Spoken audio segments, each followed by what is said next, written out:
Welcome to the Damage Report. I'm Anna Kasparian. Obviously, John is away for the week. He's in Hawaii. Brooke Thomas joins me, and this is really your house. I'm joining you in your house. Well, today. welcome. Thank you. Welcome. Thank you. I'm so excited to have you here. I think the viewers are going to be excited to have you here. I was just thinking, as the intro music was going, it was going to be like, boom, not John, but John will be back on Monday, I believe. Yes, he's in Hawaii, living the life that I wish I was living. Living the life. I'm like, we're stalking his Instagram. Yes, we are. And you should be stalking it too, because his photos are just so cute. They're so cute. Yes. So make sure you check it out. And we have a lot of great stories to get to today, including debunking the myths in regard to the so-called welfare queen. Who was she? What did she really do? And why did she have that lasting label? That's gonna be a good one, because how many times just when we were talking about this, did one of us go, wait, what? Or, I know. Yeah. You know, I love that all of these past issues are now coming to light, and we're learning more about what really happened, whether it was the Tanya Harding situation or the Central Park 5. There's the series on Netflix right now that really goes into the details, and it gives you a sense of all the different things that we've been led to believe, and they just weren't true. Right? So anyway, we'll get to that story later, but first we begin with talk of impeachment. Of course, this is an ongoing story among Democrats in the House, and I want to give you the details. During a contentious closed-door session with Democratic leadership, Nancy Pelosi allegedly clashed with Representative Jerry Nadler, and also said that she would rather see Donald Trump in prison as opposed to impeached. So let me give you the details on what she said. Now, the story was reported by Politico, and apparently there were some anonymous sources who were in the room as these debates were taking place. Pelosi allegedly said, quote, "I don't want to see him impeached, I want to see him in prison." And of course, Pelosi has been against moving forward with an impeachment inquiry because she believes that it would actually hurt the Democrats in the upcoming 2020 election, including in the House. She thinks that Democrats might even lose the House if they proceed with an impeachment inquiry. Pelosi has long argued that certain conditions must be met before Democrats begin impeachment: public support and strong bipartisan backing, neither of which have so far materialized. Also, the president's actions, according to Nancy Pelosi, are villainous to the Constitution of the United States, which drives me crazy, because on one hand, and we've talked about this before on the main show, Brooke, on one hand you have the Democrats and Nancy Pelosi in particular arguing, oh, this is terrible, he's a constitutional villain. And then on the other hand, she says, no, we're not gonna proceed with impeachment because it would possibly hurt us politically. Which is so offensive to voters. And this whole, I want to see him in jail, not impeached, is such a non-comment. Right. It really is. It's an attempt, it seems like, to say, no, I want what you want. But like, what? And it kind of feels like Mueller and Pelosi are just kind of playing like tennis. It does seem just a little like that. Back and forth. No, you do it. No, you do it. I can't do it. No, you do it. Well, I can't do it. You do it. I can't do it. They're gonna do it. It's gross. It shows weakness. Right, and then this all keeps coming back to, well, the voters are gonna be confused. The voters are gonna be confused. It's gonna hurt us politically. The voters are mad right now. Yes, exactly. Because a bunch of you ran on this platform. Ran on resistance. Yes. Said that you were gonna hold Trump accountable. Right, and do your jobs. Do your jobs, and the exact opposite is happening. Well, the conflict seems to be centered around Pelosi and Jerry Nadler. And recently, Jerry Nadler was speaking to Wolf Blitzer and didn't want to say anything against Pelosi, but I think it's important to read in between the lines when you watch these videos. Let's take a look at the first one. If you opened a formal inquiry, wouldn't that give you better access to witnesses, to documents? Wouldn't you have a better case to make in obtaining that kind of information? In certain instances, it might give us better case, better access, and the lawyers argue about the extent of that. Are you on the same page with the Speaker, Nancy Pelosi, when it comes to impeachment? As I said, we are launching an inquiry now, and whether we'll launch an impeachment inquiry, it may come to that. It may come to that. Well, is there any chance, Mr. Chairman, you would open up an impeachment inquiry without Speaker Pelosi's support? I think that if when that decision has to be made, it'll be made not by any one individual. It'll be made by probably by the caucus as a whole. Certainly, Nancy will have the largest single voice in it. Various committee chairs and rank and file members.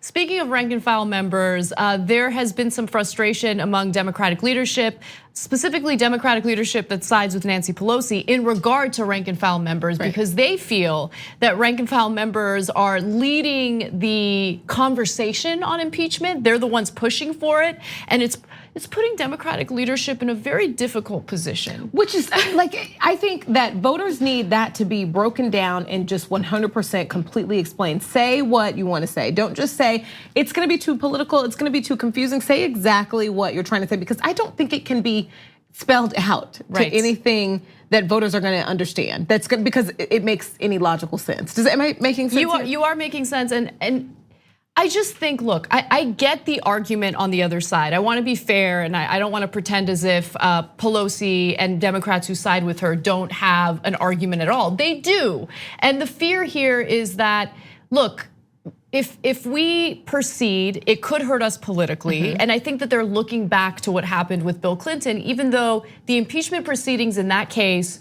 were ridiculous. It was over a non-political issue. It was over, infidelity, and people were like, hey, this does feel like a witch hunt. In the case of Donald Trump, you have so many different cases in which he broke the law. You have obstruction of justice. You have the fact that he was using his own charitable foundation to enrich himself. You have the hush money payments during the campaign. I mean, all of these issues, you're essentially saying to Trump, hey, you know what? We're not gonna go after you with impeachment. You are above the law, and that is unacceptable.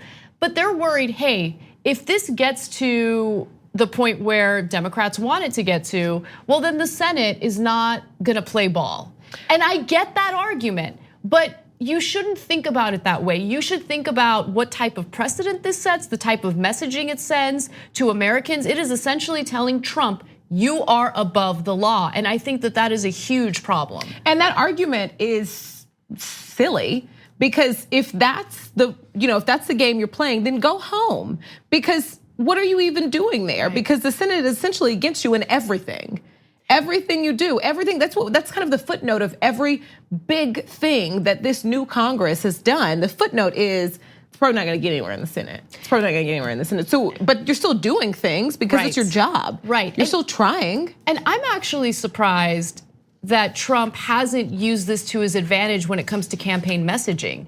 Because while he is facing these investigations, he could very easily say, I don't know why the Democrats are still pushing for these investigations. I mean, Nancy Pelosi says, I'm not gonna be impeached. I'm unimpeachable. So what's the issue here? Why am I, this is nothing more than a witch hunt. They're wasting my time. I could be focused on getting legislation passed and pushing for the things I promised during my campaign. And it makes me roll my eyes every time you hear the fear mongering from the left in regard to Trump. Oh, he's so terrible. Well, if he's so terrible, and if we do have a constitutional crisis here, why aren't you doing anything about it? Yeah, but Trump can't use what Pelosi is saying to his advantage, because he's having fun pretending none of this exists. Because every time there's a congressional subpoena, he issues a warning and they just pretend it doesn't exist. That's right. Everything, he's just pretending this doesn't exist. And he's actually legally, not legally, but he's using his version of the law to pretend this doesn't exist. Right, to avoid cooperating with the investigations, avoid responding to the subpoenas in the way in which he is supposed to. Right. And so he is just brazenly, doing what he wants, and he's not gonna have to pay any consequences for it. And right now, Democratic leadership is banking on getting him elected out of office. And I think that's a risky move. So with that said, we got to go to break. But when we come back, we have more news for you, including an update on what happened in the notorious Central Park 5 case and the prosecutor who did a lot of shady stuff. What's happening to her now? What are the consequences? We'll give you the details and more when we return. Frozen. We need to talk about a relatively new show called the Republic, or UNFTR. As a Young Turks fan, you already know that the government, the media, and corporations are constantly peddling lies that serve the interests of the rich and powerful.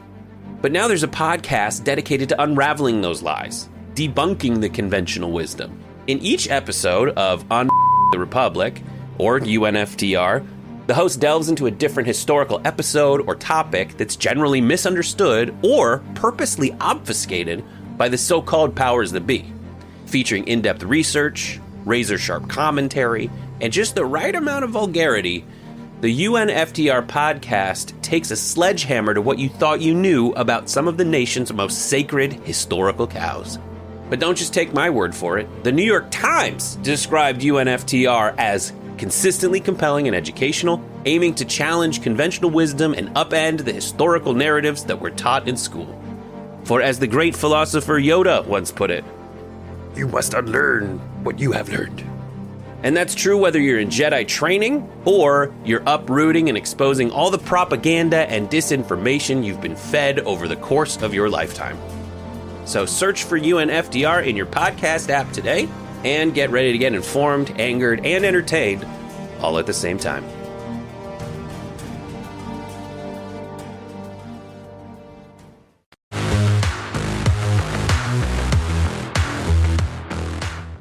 When you do dirt, you can't run. No matter how long it is, the truth comes out. And even though it's 30 years later, she has to pay for her crime.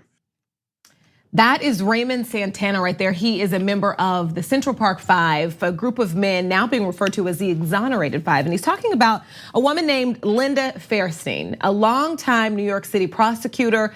She was a sex crimes prosecutor. She didn't exactly prosecute their case officially, but she oversaw the interrogation. And if you saw When They See Us, or if you saw the PBS documentary on the Central Park 5, you know a lot about her and know that she played a huge part in putting these 5 at the time little boys behind bars. And now the series on Netflix, Ava DuVernay's this docu-series, I guess not really a docu-series, just a drama series about the Central Park 5. There's renewed backlash against Fairstein, and she has been dropping out of boards. She's been sitting on these boards for years, and now she's resigning. There are reports that she's being pushed from these boards, but we do know on Tuesday, the president of Vassar College actually posted a letter on its website saying Fairstein had resigned as a Board of Trustees member, saying this: I am told that Ms. Fairstein felt that given the recent widespread debate over her role in the Central Park case, she believed that her continuing as a board member would be harmful to Vassar. And the Victim Services Agency, Safe Horizon, also confirmed Fairstein's resignation on Tuesday, thanking her for decades of pioneering work on behalf of victims of sexual assault and abuse. Fairstein said she was forced to act due to what she's calling mob mentality reaction to the Netflix series, which led to #CancelLindaFairstein, a movement on social media that included pledges to withhold donations to Safe Horizon. And she says each of these organizations does great work. She said it's so foolish of bullies to punish the charity. She also called it totally pig-headed and stupid. Here's the other side of this, because a former Safe Horizon employee said Fairstein's involvement had long been a contentious issue among staffers, but that repeated complaints to the agency's leadership were ignored. And there's a little bit more to this, but I want to get your thoughts. I just want to make a quick point about the use of the phrase mob mentality, which I see happen over and over again these days, especially among the right wing in America, where one of them will do something that's obviously unethical, immoral, damaging to a certain group of people or a specific person. And then once they face the consequences, the rightful consequences for those actions, they'll go ahead and brush aside the critics as, oh, they're part of a mob mentality. Here's the thing. all things dark come to light. That is one of my favorite quotes. I don't know who originally said it, but it's true.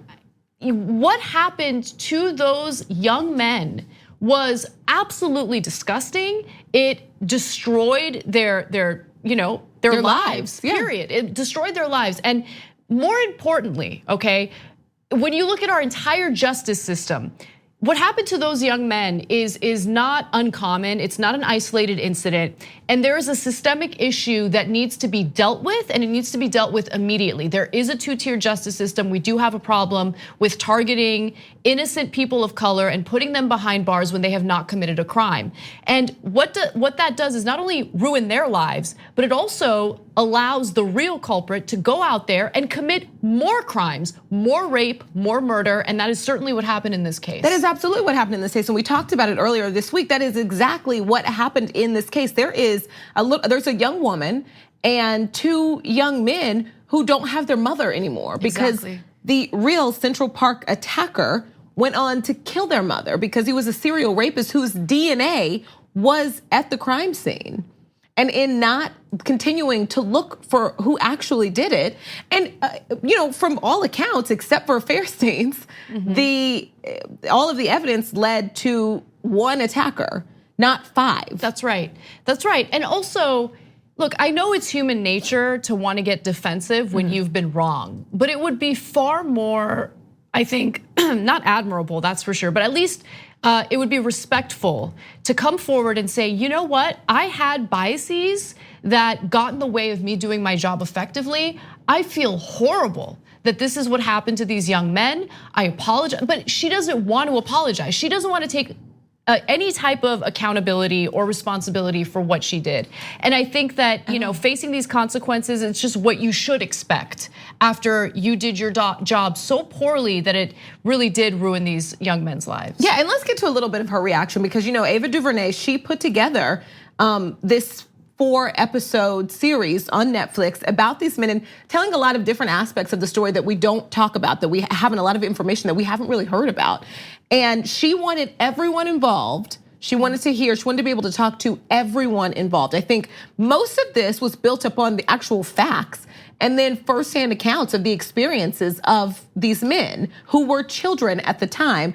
But Ava actually said, she reached out to Linda Fairstein, and Linda Fairstein tried to negotiate. She said, I don't know if I've told anyone this, but she tried to negotiate conditions for her to speak with me, including approvals over the script and some other things. So you know what my answer was to that? We didn't talk. So she had an opportunity to, somewhat play a part in this and to be honest and to be sorry. And she didn't. And Raymond Santana, you saw him earlier in this segment, but we're gonna go back to him because he's talking about a little bit about how she has not apologized.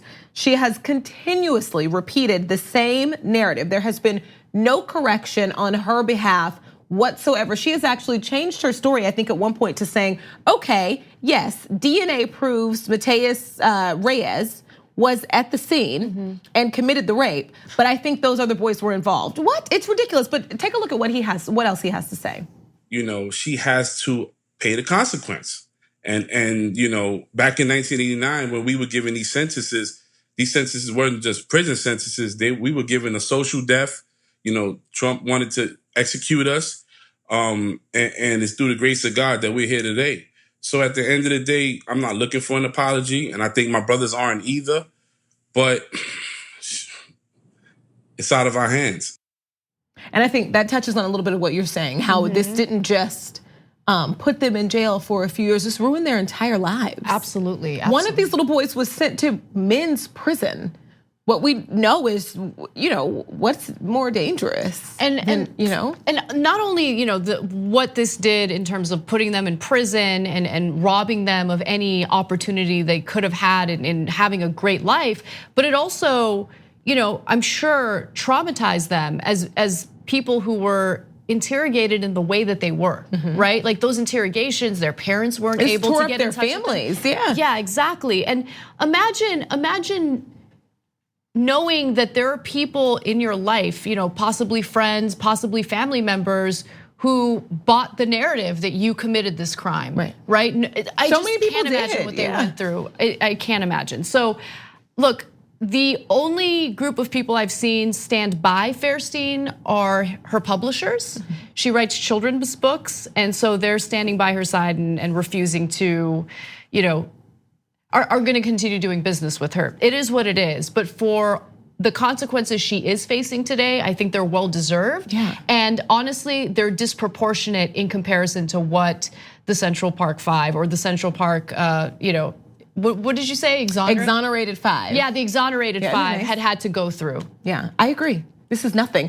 Definitely. And you were saying something earlier about how I think it's human nature to get defensive, but we're not talking, and I think that's right. The thing is that I think it should be human nature because depending on who you're talking to, when someone you love calls you out on something, you get defensive, but it is easier to listen. That's right. Right? That's right. And so I think weigh that with just kind of, what am I trying to say? Just the level of what has happened to these boys, and just having that on your heart as an outsider. We're seeing what happened to them and our hearts going out to them. And so it's bizarre to me that she can't even, as much as you want to be defensive, just look at what they went through. Yeah, and you just made me think of something.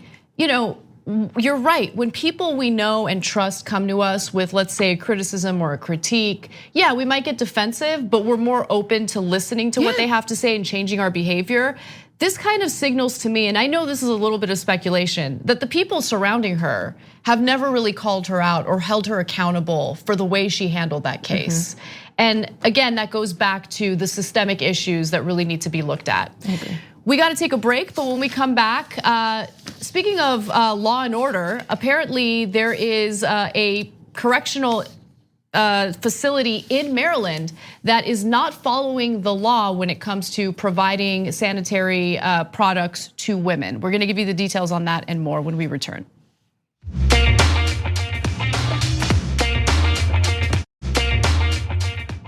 Welcome back to the Damage Report. Turns out that there's a correctional facility in Maryland that is not following a recently passed law. This law essentially indicates that female inmates need to be given free tampons, free feminine hygiene products for obvious reasons.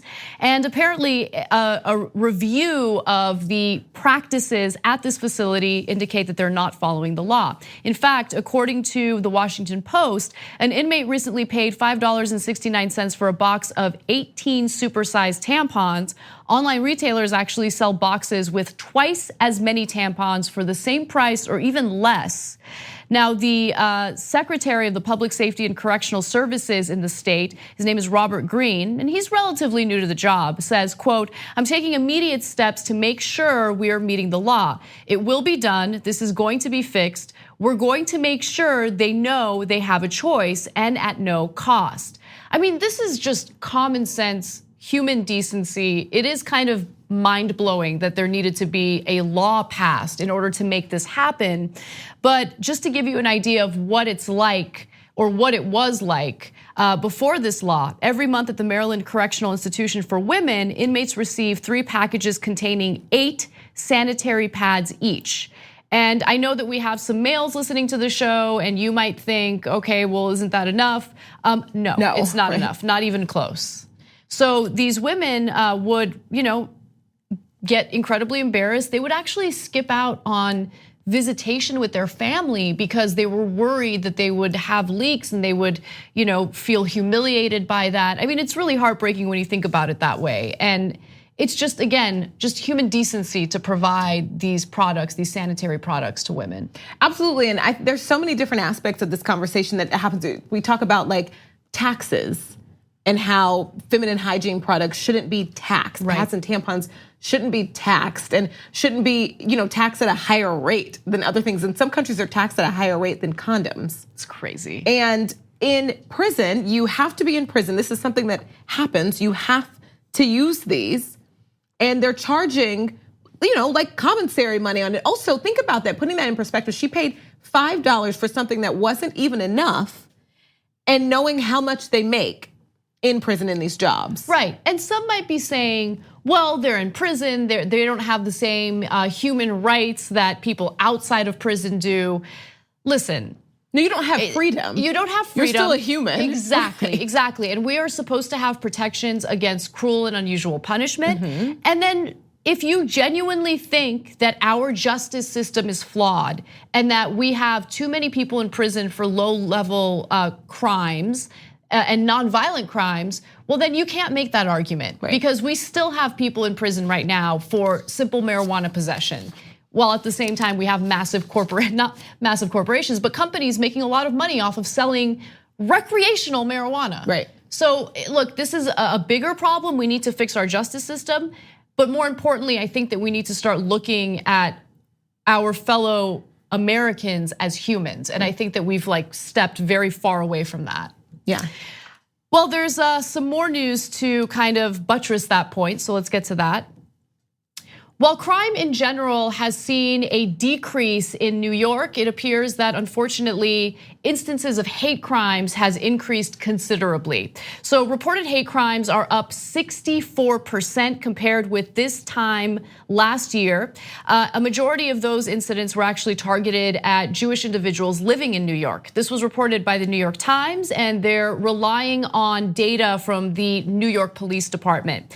There have been 184 hate crimes reported in the city this year, and that's according to the police department. That is a 64% increase from this point a year ago, with 112 hate crimes being reported. So again, the majority of them are targeted toward Jews. 60% were anti-Semitic hate crimes, 10% were anti-Black, and 10% were anti-gay. But as I said, if you look at crime overall, violent crime in particular, there has been a decrease. I'll give you those numbers in just a minute.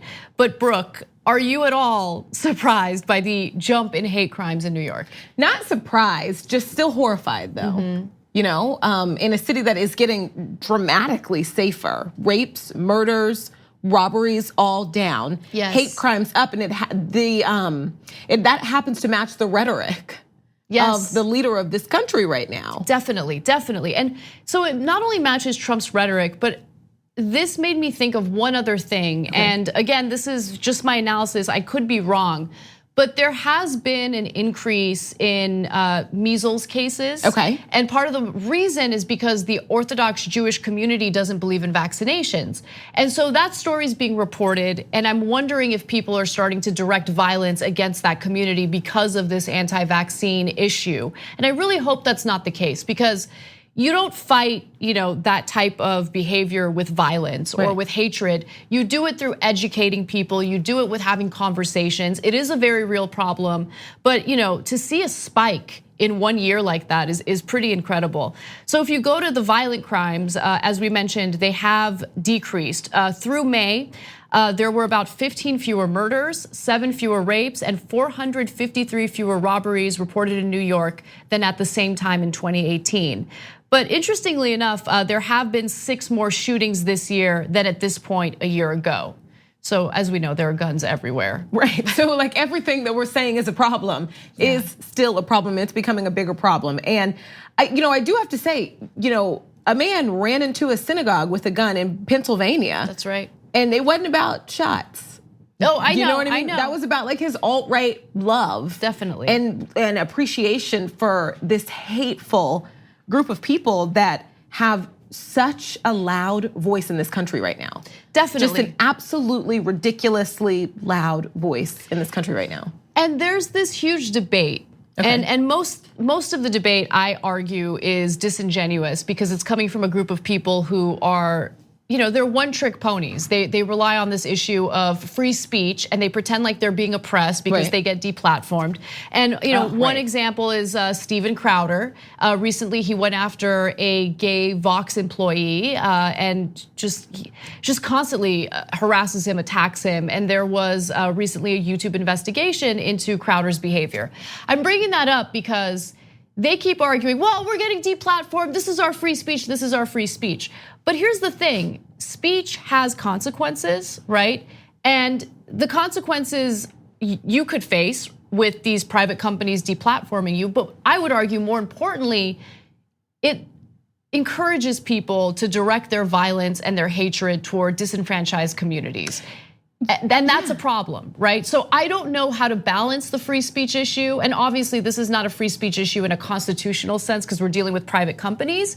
But you should have the ability to express yourself, but understand that there are consequences to that. And how do you balance expression with ensuring that we're not directing violence toward certain people? I mean, it's simple. You take out hate. Yeah. If you take that out, then we're fine. Then you're good. And the problem is that that's what he's doing. Yeah. It's hateful. It's hateful rhetoric. And he's saying, oh, well, you said it, so you say it. So I'm just saying what you said. That's not, you do have free speech in this country, but there is a reason you cannot run into a crowded movie theater and yell bomb. Yes. There is a reason. And that is essentially yelling bomb. It's all about public safety, right? Absolutely, and so again, you have to balance those two issues out: speech, safety, and unfortunately, in this case, I totally agree with you. The rhetoric that we've been seeing from the executive branch is having an impact on the way everyday Americans are behaving. They're much more brazen about their hatred, and they're actually directing it toward people. Yeah, that's the plan. That's the desire. It's so depressing. Yeah, it is. Well, we got to take a break, but when we come back, we have more news for you. We're going to continue this theme of discussing the justice system and what the punitive nature of our justice system is really doing. And then we're also going to talk about what was that other story we had prepared? We're talking about the racist welfare queen stereotype. Yes. I've been dying to talk about that. Too. So that story and more when we return.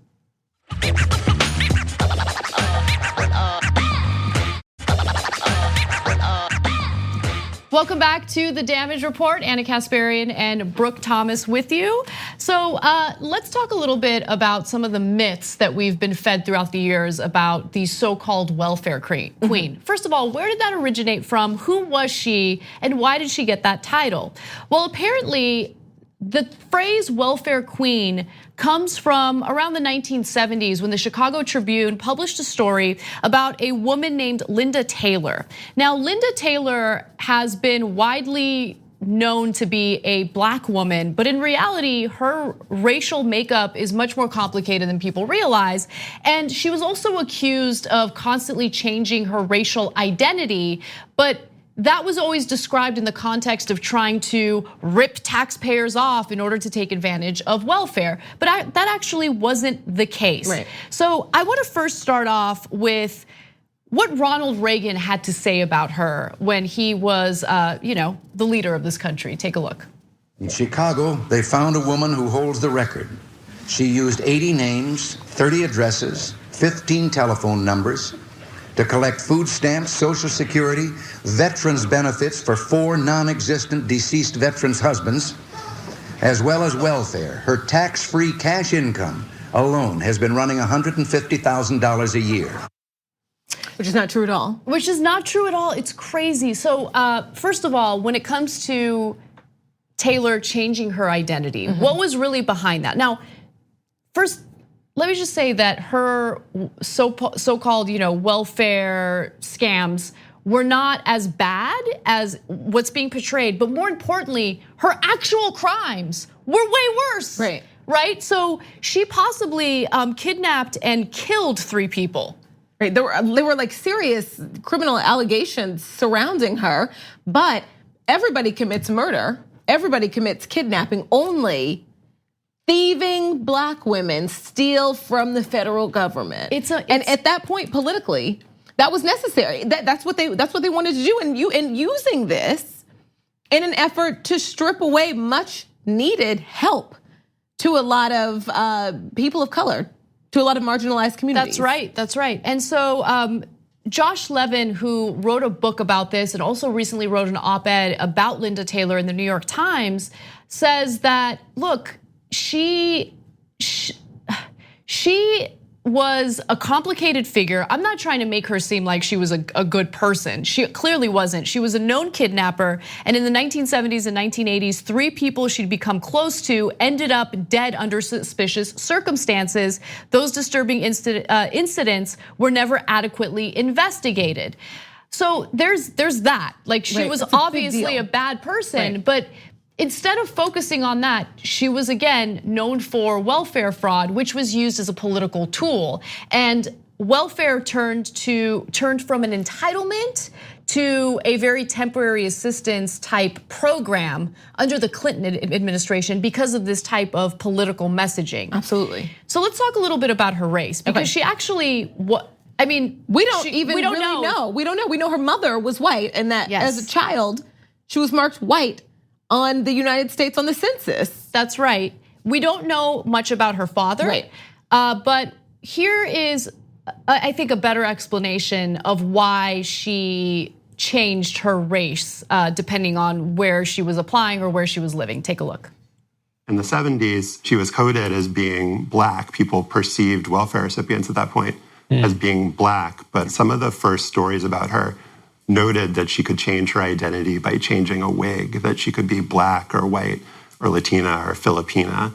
And this was seen as just another example of her deviousness. But as I found in my research, her history with race is far more complicated and in many ways sad. She was born in the Deep South and was rejected by her white relatives due to her, mixed race identity. She was somebody who was forced to pass because of the way growing up as a black person in a white family.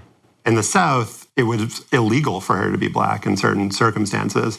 It's just a very complicated and fraught history for her. So this is really about the intentions for changing her race. Was it done to commit fraudulent crimes, or was it done because it was literally a necessity to survive depending on where you were living? Because if you're in the Deep South and you have a white mother with a black child, that is literally illegal at that time. Right. They can't admit that her mother would face jail time. Exactly, exactly. It's such a crazy story. And later on in life, she was involved in some other, because we're not saying she wasn't a scammer. She was. Later on in life, she was involved in some other scam where she was trying to get some money out of somebody's estate, and her family came to testify against her.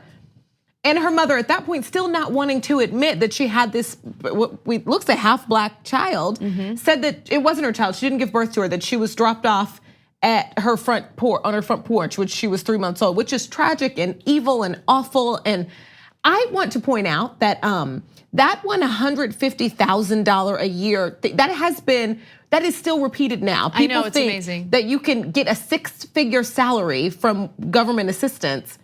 When she was charged, it was like what, $9,000? Yeah, it was a much smaller sum of money, around $9,000. Yeah. And again, yes, she was committing crimes. She certainly did try to scam a gambling mogul or something like that out of money. She tried to claim that she had some sort of relationship with him and that he owed her that money. And of course, that case didn't go through because she had absolutely no evidence for it. But nonetheless, I mean, her crime related to welfare fraud was definitely inflated. And even though she had possibly committed worse crimes, much worse crimes, she was never known for that because she was used as a political tool to basically push for austerity, to push for cuts in welfare spending. And it gives you a sense of why we are where we are today when it comes to this issue. We gotta take one more break, but when we come back, we have a story of extreme injustice when it comes to sentencing in California.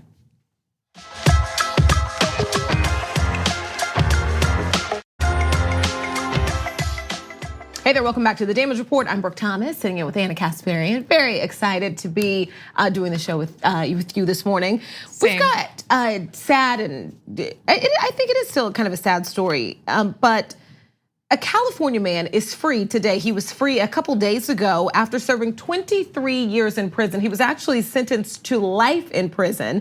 Get this, for joyriding. Let me give you the story because his name is Kenneth Oliver and he is now 52 years old. He was given this life sentence at 29 years old, and this was all a part of California's pretty strict 3 strikes sentencing law for repeat felons. So here's what happened. Oliver was arrested while a passenger in a stolen vehicle, and he was a passenger in a stolen vehicle, right? And so he pleaded guilty to taking a vehicle without permission. Police also say they found a stolen handgun in his hotel room, and that was just the end of a string of crimes that it began when he was 16. So he was a repeat offender, and he was freed Monday after Los Angeles County prosecutors dropped their objections in the interest of justice, and after the state corrections department expunged his gang affiliation record and paid him $125,000 in a settlement for his time in solitary. Now, I'm gonna get back to that in a second because that's an even scarier part of this story, I think. But you may know voters actually eased our 3 strikes law back in 2012 to allow life sentences only when the 3rd strike is for a serious or violent felony. But Oliver was ineligible for a new sentence at that time because he was found with gang materials. That's what they're calling it. A book he had called Blood in My Eye, and it was completed by a gang co-founder, Black Guerrilla Family co-founder George Jackson. So he had a book that he notes later that you can actually find in libraries. And because of this book being found in his cell, he was sentenced to 8 years in solitary confinement. And he talks about that here. He says, he couldn't understand being sent to solitary confinement for possessing a book readily available in most campus libraries, but spent his time studying the law and filing the federal lawsuit that eventually helped lead to his release. And talking about his time in solitary, he says, you're single-celled for most of the time, and every time you leave the cell or are escorted out, you have to strip naked and bend over and cough.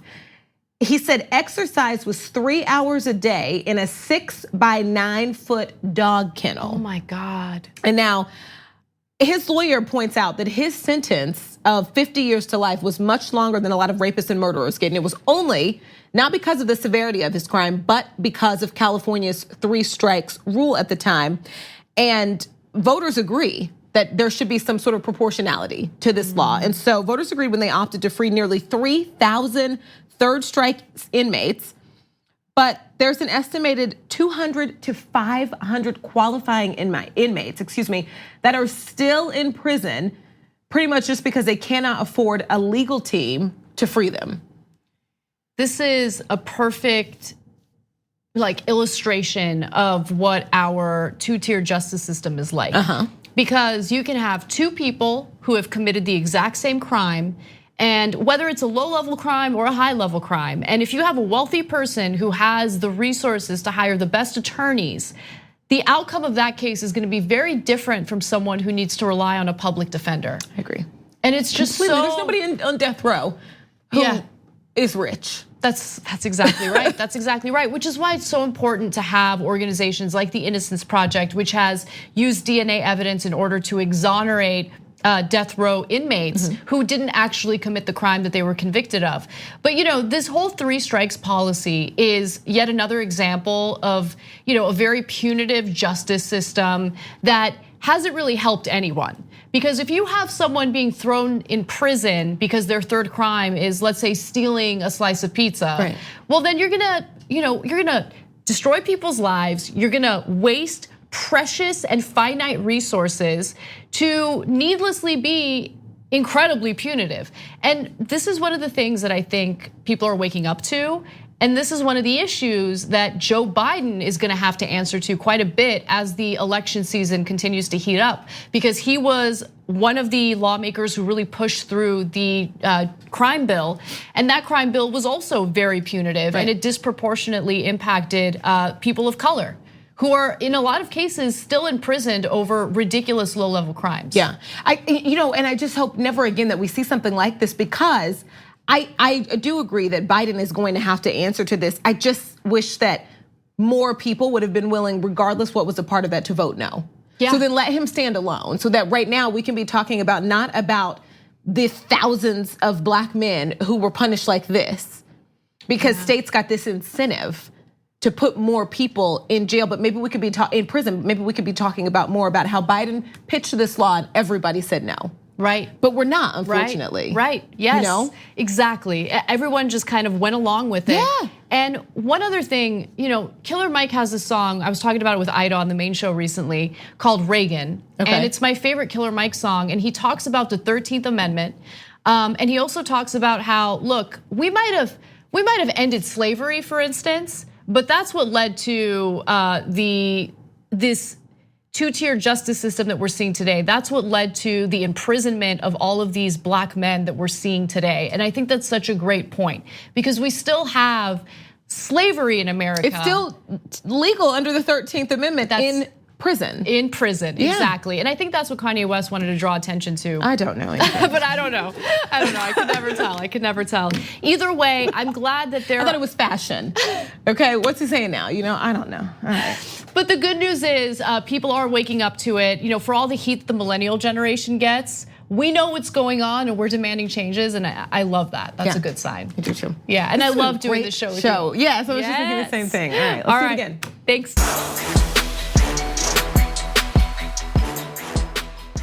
Thanks for listening to the full episode of The Damage Report. Support our work, listen ad-free, access members-only bonus content, and more by subscribing to Apple Podcasts at apple.co/TYT. I'm your host, John Derola. I'll see you soon.